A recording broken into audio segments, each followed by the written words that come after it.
औज़ुबिल्लाहिमिनश्शैतानिर्रजीम बिस्मिल्लाहिर्रहमानिर्रहीम। मज़ीद नाज़रीन अस्सलाम वालेकुम, मैं हूँ Kamran Ali. Views on news अपने नए प्रोग्राम के साथ आपकी खिदमत में हाजिर हूँ। अजीज़ दोस्तों, आज की खबर है इस्लामाबाद हाई कोर्ट से मिसिंग पर्सन के हवाले से, जिसे जस्टिस मोहसिन अख्तर कियानी सुन रहे थे। वहाँ पे जो पेश हुए अटारनी जनरल, उनका नाम था मंसूर उस्मान आवान। उनसे निगरान वज़ीर आज़म के बारे में पूछा गया कि निगरान वज़ीर आज़म कहाँ हैं, तो उन्होंने कहा वो कराची गए हैं। जिस पर मोहसिन अख्तर कियानी ने कहा कि उनको दूसरी बार बुलाया, वो दूसरी बार भी नहीं आए। वज़रा को बुलाते हैं तो वो भी नहीं आते, सेक्रेटरी दाखिला को बुलाया जाता है वो भी नहीं आते।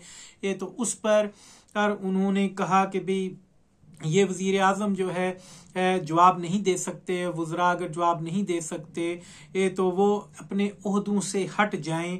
अटारनी जनरल मंसूर आवान को अदालत में जो है पेशी पर, फिर उसके बाद उन्होंने ये भी कहा कि ये 24 समातें हो चुकी हैं इसके ऊपर, 2 साल से हम इस केस को सुन रहे हैं और हमें 2 साल के अंदर जो भी लोग हमने बाजियाब कराए उन पर किसी किस्म के क्रिमिनल चार्जेस नहीं थे। उसके ऊपर उन्होंने फिर आखिर में ये कहा कि अब हम एक कमेटी बनाते हैं जिसमें DGISI, DGMI और DGIB के एक उन्होंने कमेटी बनाई कि वो इस मामले को देखें। इन्हीं पर इल्ज़ाम है और यही फिर इस मामले को देखें कि ये लोग कहाँ हैं, किधर हैं और इनकी बाजियाबी के मुतालिक आगे जो है ये इस पर चलें। अजीज़ दोस्तों, मिसिंग पर्सन का जो मामला है वो अजीब गंभीर सा होता चला जा रहा है और इदारे जो हैं, ख़ास तौर पे जो हुकूमतें हैं, वो इस पर ज़रा भी संजीदा नहीं हैं और ये मामला बिगड़ते बिगड़ते ये इस मुल्क के अंदर किसी एक सानहे का जो है वो शक्ल इख्तियार कर सकता है। और इसके ऊपर हमारे इदारों को चाहिए, ख़ास तौर पे जिनकी कमेटी बनी है DGISI, DGMI और DGIB जो है, ये अब इनको देखें। अब तमाम तर जिम्मेदारी बल्कि बाल जो है इनके कोर्ट में जस्टिस मोहसिन अख्तर कियानी ने डाल दी है।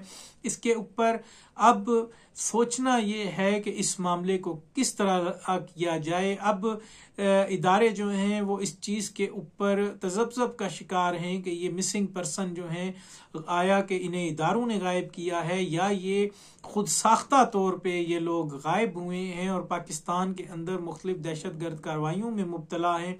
अगर ऐसा भी है तो पाकिस्तान के ये जो हसास इदारे हैं, इनके पास जदीद टेक्नोलॉजी है और हर तरीके से ये जिस तरह चाहें ये लोगों को ट्रेस कर सकते हैं और अब इन्हें ट्रेस करना चाहिए क्योंकि ये मामला संजीदगी इख्तियार कर चुका है। अभी भी कुछ दिन पहले मिसिंग पर्सन के लवाहिकीन जो हैं, डॉक्टर मारंग बलोच की क़यादत में 2 माह से ज़्यादा प्रेस क्लब के सामने बैठे रहे और वो इसका एहतजाज करते रहे।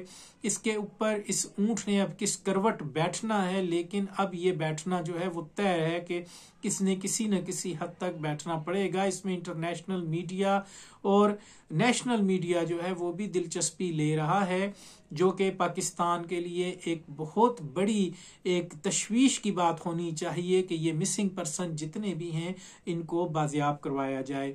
अजीज़ दोस्तों, ये थी हमारी आज की वीडियो इस्लामाबाद हाई कोर्ट के हवाले से।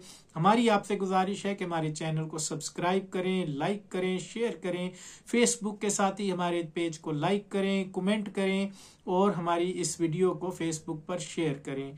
हमें इजाज़त दीजिए। इस प्रोग्राम में इस वक्त इतनी ही बात कर सकते थे और आपके सामने हम इसी तरह खबरें लाते रहेंगे, डेवलपमेंट्स जैसे बनेंगी वो लाते रहेंगे। हमारी हौसला अफजाई जो है वो इसके लिए बहुत ज़रूरी है कि आप हमारे इस काज में या इस मिशन में हमारा साथ दें। वमा अलैना इल्लल बलाग।